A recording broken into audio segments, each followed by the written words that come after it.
to our religion. Everybody have their religion, with their freedom of religion. So whatever the parents taught, we don't teach religion here. We teach curriculum. Okay? Freedom of expression, derived from the First Amendment to the U.S. Constitution. It's restricted if it's disrupting, indecent or offensive, violates rules, or destructive. Buns, pamphlet, other insignia, banded if it has a vulgar message, mocks race, origin, color, sex, or religion, content inconsistent with the mission of the school. And if anyone experienced discrimination, our district person for discrimination is Mr. Arthur Capers and Dr. Marshina Harrell. Final remarks on freedom of expression.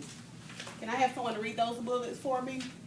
Prohibiting distribution of approved material during regular school hours is reasonable. Prohibiting distribution must be justified. Unsubstantiated fear and apprehension, not enough reason for restricting rights. Okay. Next, search and seizure. Our Fourth Amendment of the U.S. Constitution protects citizens against unreasonable search and seizure.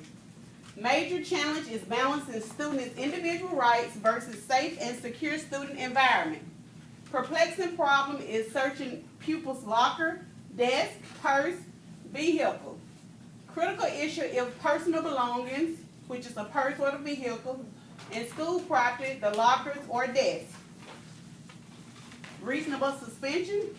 Can I have someone to read those first three bullets? School needs reasonable suspicion to initiate search. Will search turn up evidence student violated law or rules of school? Is search related to objectives, age or sex of child, nature of infraction? Okay, the next four bullets, someone please. Search must be limited to incident and suspected person, based on reliable information from students and teachers. No random searches with no suspicion. No searches based on hunches. Okay, our next, search in social media. You know, social media is a biggie, so we have to be careful. Even as teachers, we have to be careful of the way that we use social media. Will search of phone reveal evidence of criminal activity, breaking school rules, potential harm to anyone at school? Search and desk. Clearly written policies inform students of possible search and seizures under reasonable suspicion. Policies should include conditions and circumstances of reasonable searches. Searching student lockers. Can I get someone to read those first three bullets? Inform student of search if reasonable suspicion exists. Student and second school official present at search. Student may request another student's presence. Okay. Students should open the locker, and haphazard searches illegal and indefensible. That means those are searches that cannot be supported in court. So when we're doing search and seizure, if we have a student with suspicion of activity, we need to make sure we follow protocol in case that particular incident has to go to court. Okay?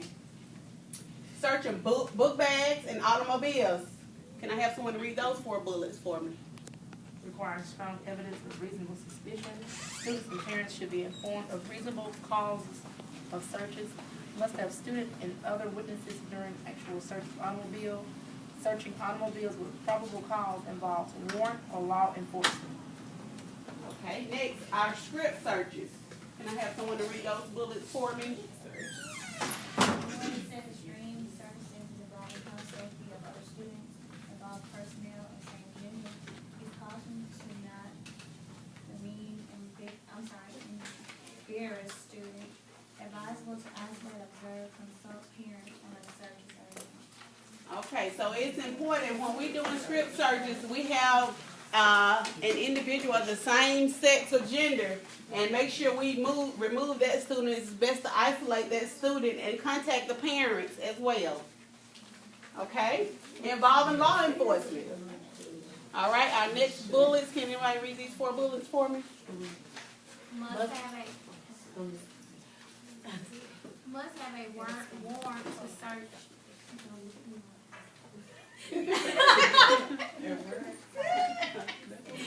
All of a sudden. Search based on facts, circumstances, based on trustworthy information or legal activity. Contact parents, legal guardian, and student of search. Parents must attend search. School official present if parents not available. All right. Next is our due process. And we know that our due process is a course of legal procedures designed to ensure individual rights are protected and enforced. Can I get someone to read those bullets? School suspensions and expulsions require that both procedures. The first one. Due process. Oh, okay, thank you. You're welcome. A course of legal procedures designed to ensure individual rights are protected and enforced. A person is entitled to a fair hearing. 2 procedures, procedural and substantiated. 14th Amendment. Procedural due process requires legal procedures to be followed to guarantee fairness and avoid arbitrary and capricious actions by school officials. I apologize, getting time. Substantiated due process involves a student's individual and personal rights. Valid reason for denial or restriction. Okay. And we know that we are all innocent until proven guilty. All right. Our next continuation due process. Can I have someone to read those bullets for me? School suspensions and expulsions require that both procedural and substantial due process are addressed. School suspensions are not as severe as expulsions because only the Board of Education has the legal authority to expel students. Students and parents must have adequate notice of rules that govern behavior. Oral or written notices must be provided of charges along with the correct procedural steps and information that pertains to the hearing. Okay. Next, we get into the liability and student records. And the first bullet says Public Law 93-380, the Family Educational Rights and Privacy Act, which is also called FERPA, of 1974 is designed to protect confidentiality of student records. FERPA guarantees that parents and students are guaranteed a certain amount of confidentiality and fundamental fairness with respect to how student files are maintained. FERPA ensures that certain types of personally identifiable information regarding students will not be released without the consent of parents. Okay? And I have a lot of parents that come, sometimes they'll call on the phone, they say, I need a copy of my child's birth certificate, social security card. I said, that's fine, but when you come, you need to make sure that you have a copy of your ID, because anybody can, call over the phone and say what they need, so we need to make sure we're giving it to the parents. And also, you have some cases where the parents are not the legal guardians. So you need to make sure the parents are on that child's records for information to be released. Okay, next, our parental rights. Can I ask someone to read those bullets for me? Can you read up for us, Ms. Hicks? Read up for me.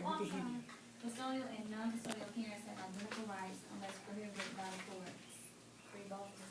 Yes, ma'am.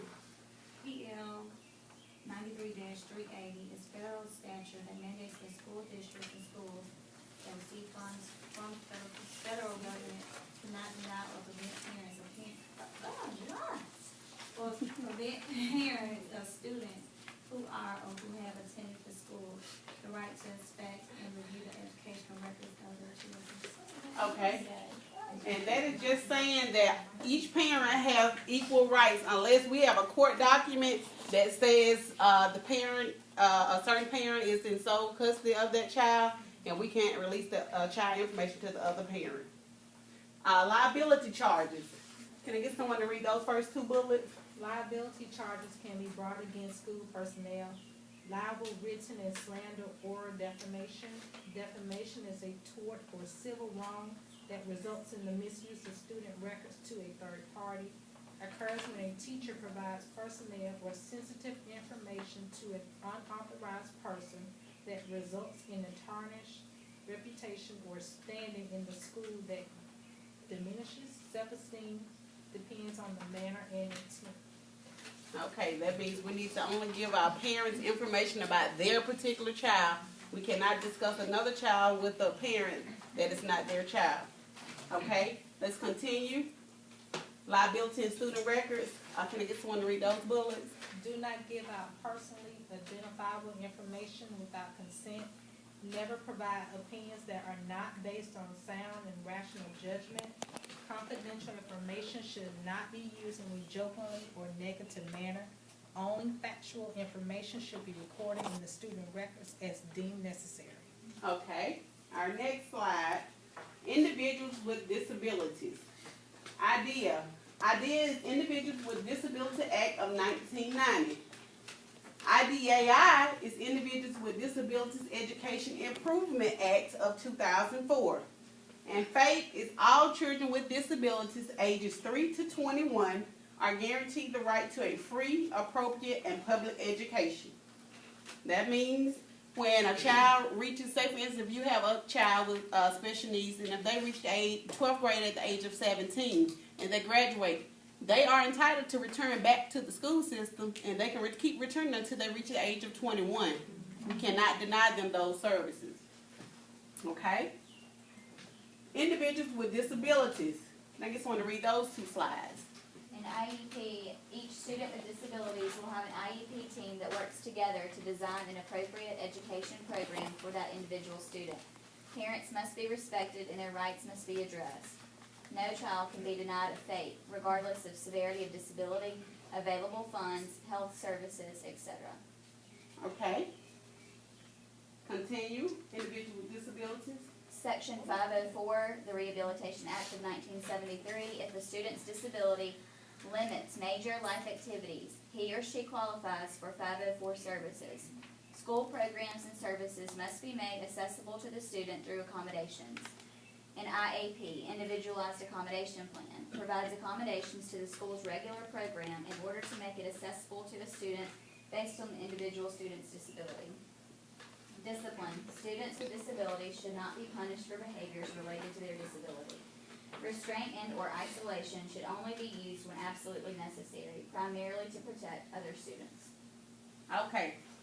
So at the end of the day, no matter what a child's abilities and or disabilities are, we cannot deny them a right to anything. Each child has equal access to what is offered in the school system. And the last thing we would discuss are the Alabama Code of Ethics. We have 9 standards for the Alabama Code of Ethics. If I can get someone to read standards 1 through 3. Standard 1, professional conduct. Educators should exhibit conduct that is generally recognized as professional. Standard 2, trustworthiness. Educators should exhibit honesty and integrity with regards to their profession. Standard 3, unlawful acts. Educators are expected to follow federal, state, and local laws. Okay, standards 4 through 6.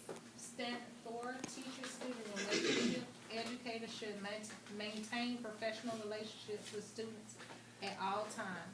Standard 5, alcohol, drug, and tobacco use or possession.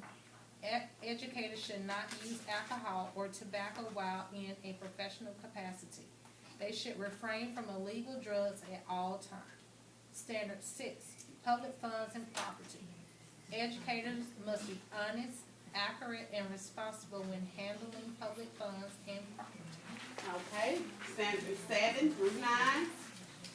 Standard 7, remunerative conduct. Educators must handle gifts and all additional compensation with integrity.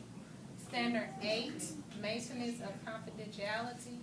Educators must follow federal laws, state laws, and school board policies in regards to the maintenance and confidentiality of student records and testing materials.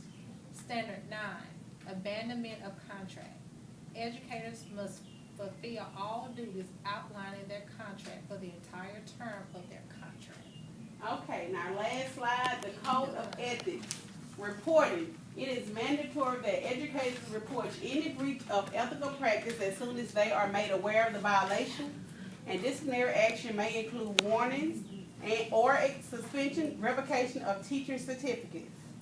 So we all have, just like the students have the Code of Conduct books, these are our Code of Conduct, our Code of Ethics. Do I have any questions about the PowerPoint? Okay, thank you all. Good presentation. Thank you. That's all for K through 2, Ms. Burton, unless you have something for them.